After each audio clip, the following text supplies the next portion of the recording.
Hello everyone. आज हम एक क्लास 2 की पोएम को समझेंगे।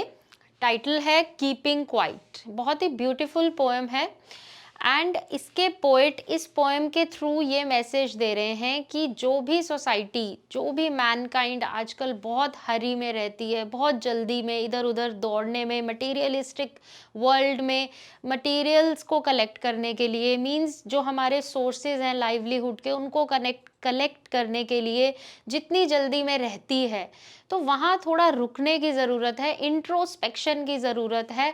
We have to look within ourselves. हमें अपने अंदर झांकने की ज़रूरत है कि हम कहाँ जा रहे हैं and who we are actually, हम हैं कौन। हमें थोड़ा सा अंदर साइलेंस में रुक के और सोचने की ज़रूरत है। तो इस पोएम के थ्रू पोएट हमें यही मैसेज दे रहे हैं। तो आइए स्टार्ट करते हैं। Keeping quiet.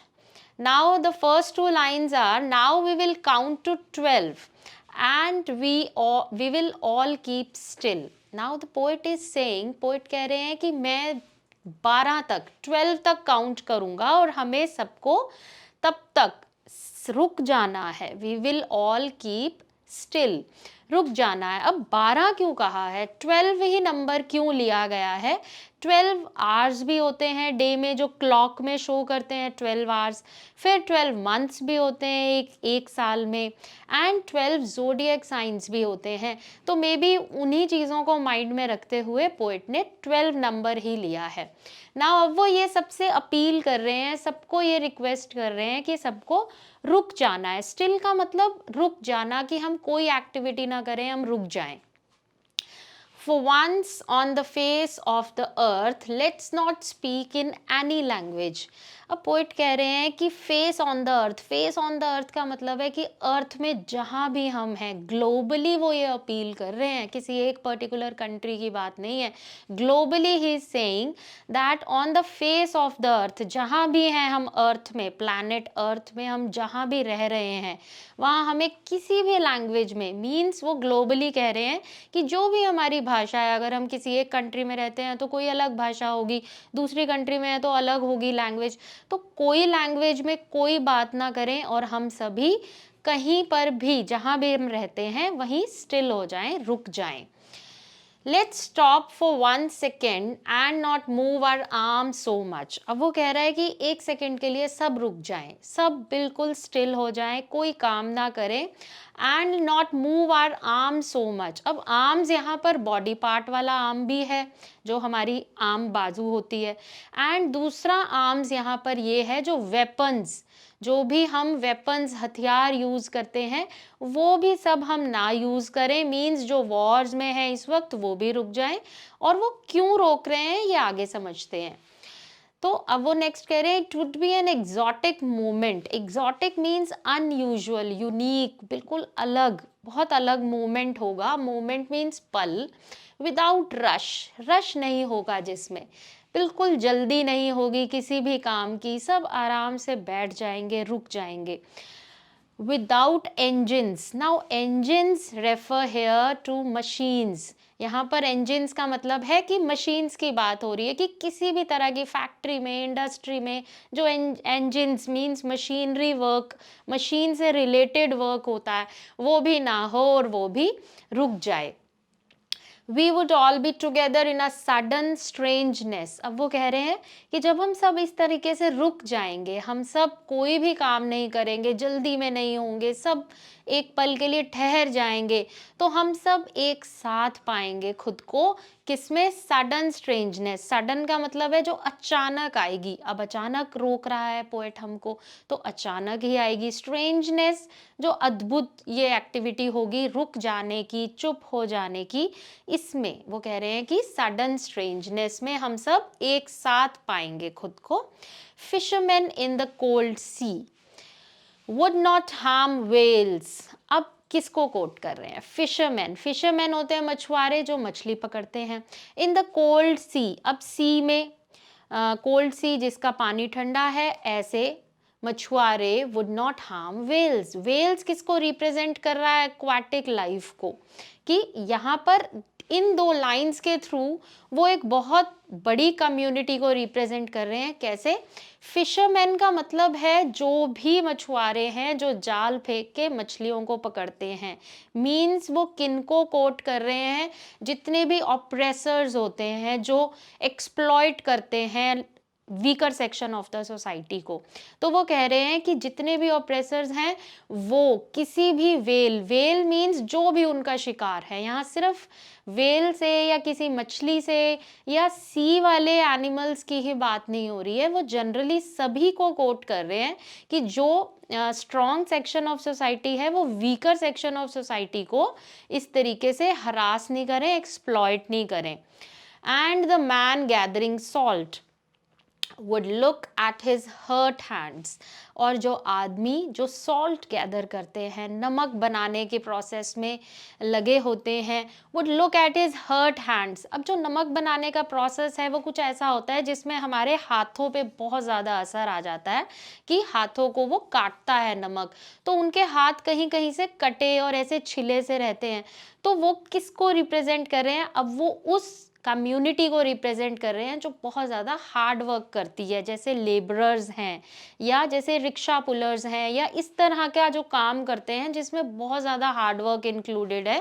तो वो कह रहे हैं कि वो आदमी, वो क्लास ऑफ द सोसाइटी वो भी रुक जाए और वो देखें कि वो अपनी बॉडी को या अपने आप को कितना सफ़र्ड फील कर रहे हैं, कि कितना वो सफ़र कर चुके हैं उन कामों के ज़रिए, वो कितना दुख झेल चुके हैं। तो वो रुके और वो भी देखें। तो वो सभी को रोकना चाह रहे हैं, हर तरीके के काम करने वाले लोगों को। Then next comes those who prepare green wars। now what is green wars here? Green war से मतलब है जब हम डिफॉरेस्टेशन करते हैं, ट्रीज को कट करते हैं, डिफरेंट डिफरेंट यूजेस के लिए ट्रीज को कट किया जाता है।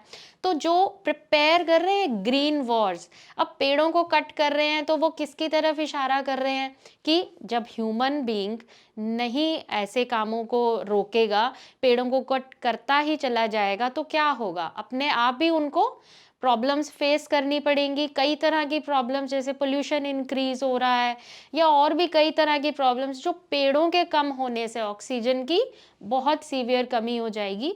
तो हर तरह की प्रॉब्लम्स के लिए ह्यूमन बीइंग ये जो काम, जो पेड़ों को काटने का काम है, अगर वो नहीं रोकेगा तो उसे क्या क्या कॉन्सिक्वेंसेस फेस करनी पड़ेंगी, वो पोएट कह रहे हैं।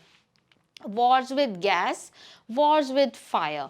Wars with gas means atomic weapons की बात हो रही है कि अगर एटॉमिक वेपन्स का यूज़ किया जाता है, डिफरेंट डिफरेंट कंट्रीज जब वॉर्स में होती हैं, तो वो वाले लोग भी रुक जाएं। वॉर्स विद फायर मीन्स जैसे फॉरेस्ट में आग लग जाती है, जंगल की आग जो नेचुरली लगती है और सारी एनिमल स्पीशीज जो भी इनहैबिटेंट्स होते हैं फॉरेस्ट के, उनको किस तरीके से हर्ट करती है। Victory with no survivors. अब वो इन सब वॉर्स के बारे में बताने के बाद कह रहे हैं कि ऐसी जीत हो भी गई जिसमें कोई सर्वाइवर नहीं है तो उसका क्या फ़ायदा। तो वो कह रहे हैं कि वो लोग भी रुक जाएं जो ग्रीन वॉर्स कर रहे हैं, वॉर्स विद गैस जो डिफरेंट दूसरी वॉर्स में इन्वॉल्व हैं, या वॉर्स विद फायर में इन्वॉल्व हैं, विक्ट्री विद नो सर्वाइवर्स। अगर आप लोग जीत भी गए और उसमें कोई नहीं बचा तो उसका क्या फ़ायदा। Would put on clean clothes. अब वो ये कह रहे हैं कि जो भी लोग ये इन्वॉल्व्ड हैं ऐसी वॉर्स में, वो साफ कपड़े पहने। साफ कपड़े किसको सिंबलाइज कर रहे हैं?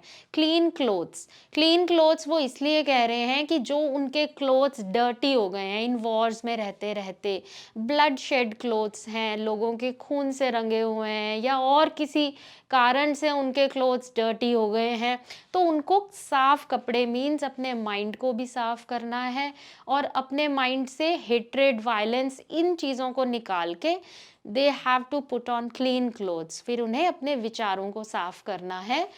And walk about with their brothers. अब वो कह रहे हैं कि उन्हें अपने सब भाई समझ के ब्रदरहुड को बढ़ावा दे रहे हैं कि भाइयों की तरह सभी के साथ चलना है। मीन्स वो जिनसे भी वॉर कर रहे हैं उन्हें ब्रदर समझ के ही वो आगे बढ़े।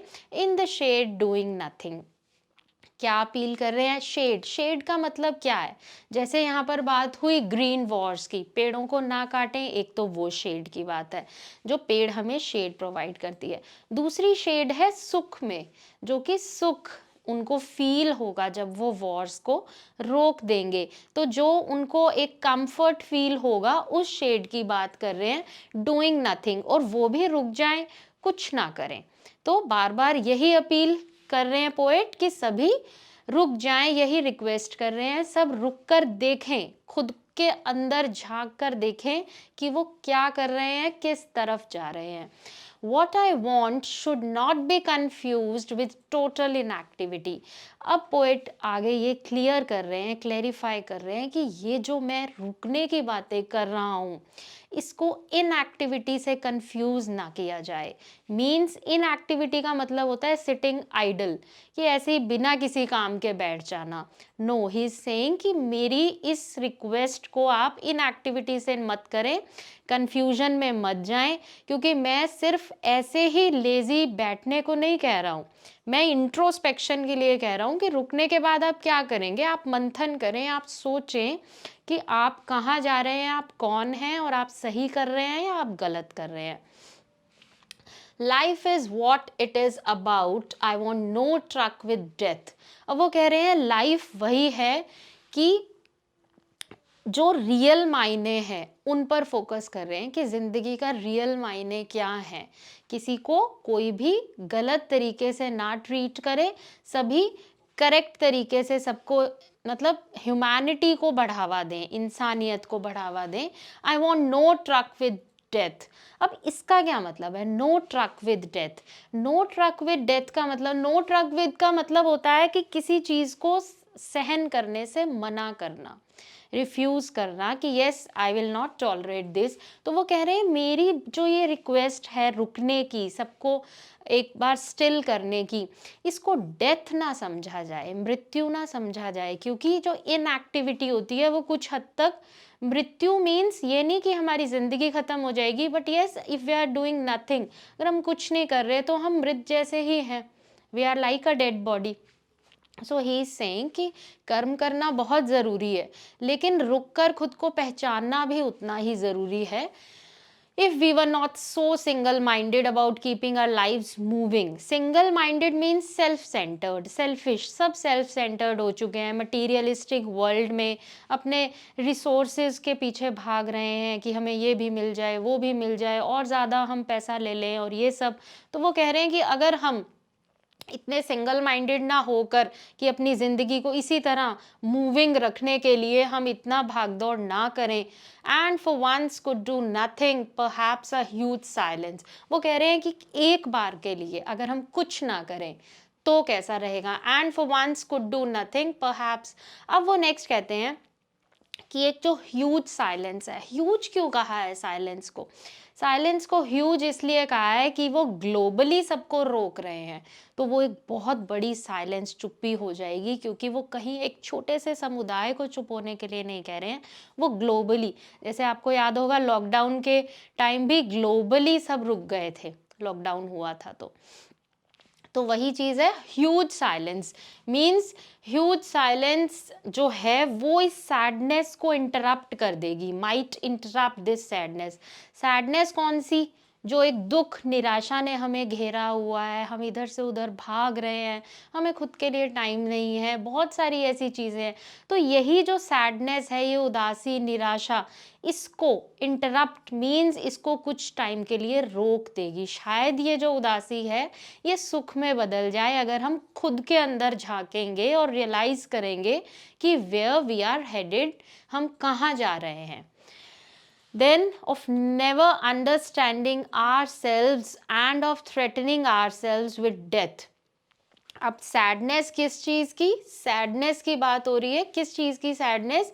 ऑफ नेवर अंडरस्टैंडिंग आवरसेल्व्स, कि हमने खुद को कभी समझा ही नहीं कि हमने क्या चाहना, हमें चाहिए क्या, हमें क्या पाना है। Actually we all are in search of peace of mind, हम सबको शांति चाहिए, किसी को किसी चीज़ में मिलती है तो किसी को किसी चीज़ में। So it depends upon our perception कि हम पीस ऑफ माइंड कहाँ ढूंढ रहे हैं। कोई गलत तरीकों में शांति ढूंढता है तो कोई सही तरीकों में। Of never understanding ourselves and of threatening, और हम हर वक्त किस चीज़ से डर के रहते हैं, हमें डर लगता है डेथ से, मौत से। तो यही रीजंस को अपने अंदर रियलाइज करना है कि हमें चाहिए क्या।